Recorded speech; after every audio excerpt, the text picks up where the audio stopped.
Panglawas.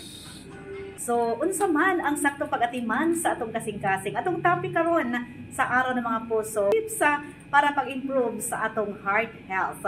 So, giingon nga ang sakit sa kasing-kasing o sa kini ka silent killers, gumikan kay kasagaran manggod, walay kapansin-pansin ng mga symptoms. Pero adisir pa man makabaton og heart condition, ang makaapekto di kini sa imong panglawas. So, mas maayo kung atong sabton kung unsa man gid ay ang trabaho sa atong kasing-kasing sa atong lawas. Unsa man kini para atong maampingan, ug unsa ang pwedeng himuon para ma-maintain nga healthy ang atong kasing-kasing. So una, atong sabton kung unsa man ang function sa atong kasing-kasing. Ang heart, mga kaigsuunan, parte kini sa cardiovascular system sa atong lawas. Kini ang nagpadala og dugo pinaagi sa atong arteries o sa atong mga veins. Adunay upat ka mga pangunahing himuon sa atong kasing-kasing. Number 1, nagpadala kini og oxygenated blood sa ubang-ubang parte sa atong lawas para magampanan ang ilahang function. Ikaduha, nagpadala ang atong kasing-kasing og mga hormones para sa uban pa mga substance nga naa sa atong lawas. Ikatulo, ang pagdawat og deoxygenated blood gidala sa kasing-kasing ang mga waste products atong lawas ngadto sa atong lungs para ma-oxygenate kini, og ikaapat ang pag-maintain sa atong blood pressure. So, posible makabaton og komplikasyon ang atong kasing-kasing kung nabarahan ang atong mga blood vessels. So, sama sa arteries o bara sa atong mga ugat. O nagka-problema ang function niini. Rason nga, girekomenda ang regular nga pagpa-check up sa doktor, hilabi na kung adunay family history sa sakit sa kasing-kasing. Ayaw paabuta nga makabaton og atake o high blood pressure, adisir magpakonsulta. So, mao kini ang mga tips alang kaninyo sa araw ng mga puso.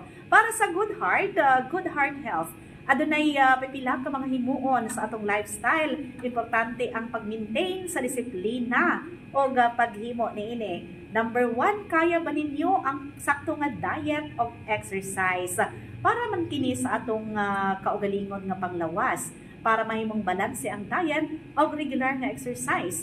Mukaon usab kita og heart healthy food susama sa mukaon ba ka mo green leafy vegetables, mga green nga color na mga dahon sa gulay, mga whole grains, avocado, mahal karon no?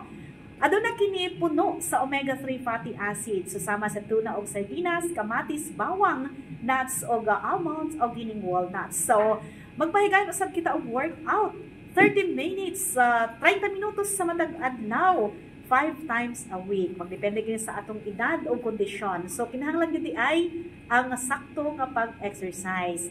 Ikaduha, maglikay kita sa tambok o parat nga mga pagkaon. Pero sa uno, murag nahimong paborito kining taas og cholesterol, pakonsumo susama sa trans fat, kini mga oily mga pagkaon o kini mga parat nga puno kini sa sodium.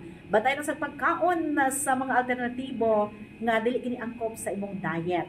So, ikatulo, kung ato na kay bisyo sa himuon, ihunong na ang kanunay pag-inom o ilinom makahubog, pagpanigarilyo kay nagpataas mo kini sa blood pressure.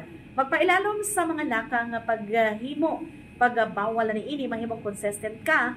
O ikatulo, mag-relax dahil kita mga kaigsuunan. Pipila sa mga factor na kabatong komplikasyon sa kasing-kasing, ang sobrang kapoy o stress, magbaton og sakto nga tulog sa matag adlaw, magpahigayon og stress management step para makaapekto kini dili makaapekto sa atong heart health. Og syempre sa katapusan atong timan-an, bisan og wala kay gibati, kinahanglan di ay ang annual physical examination.